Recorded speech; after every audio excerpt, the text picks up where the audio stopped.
Bonjour et bienvenue dans cette vidéo. Alors aujourd'hui on va voir comment faire ce nail art. Il s'agit donc d'un one stroke plutôt facile.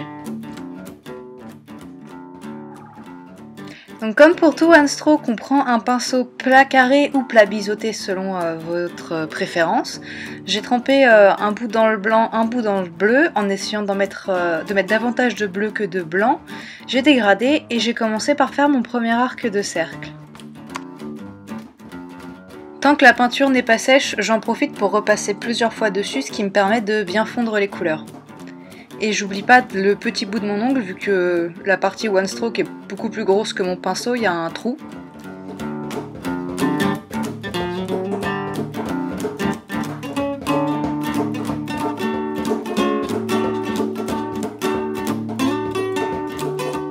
Bon alors là c'était pas très opaque, du coup j'ai repassé une deuxième couche, ce qu'il faut pratiquement toujours faire en one stroke, histoire que les couleurs soient plus peps, on va dire, plus flashy.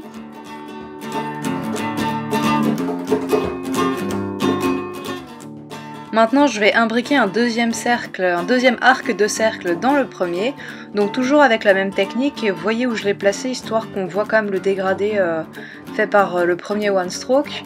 Faut pas le placer trop bas ni trop haut.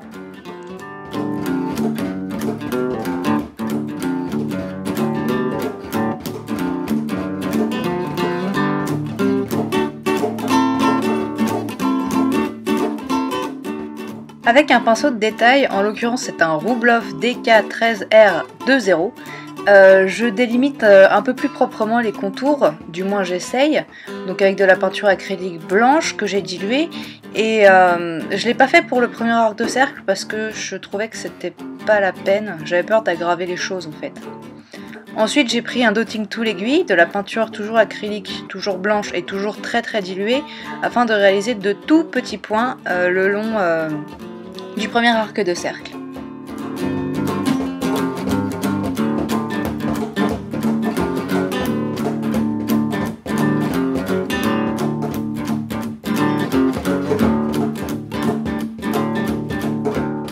Ensuite j'ai pris un autre dotting tool, plus gros celui-ci, toujours ma peinture blanche, et j'ai fait des pois à l'intérieur du deuxième cercle.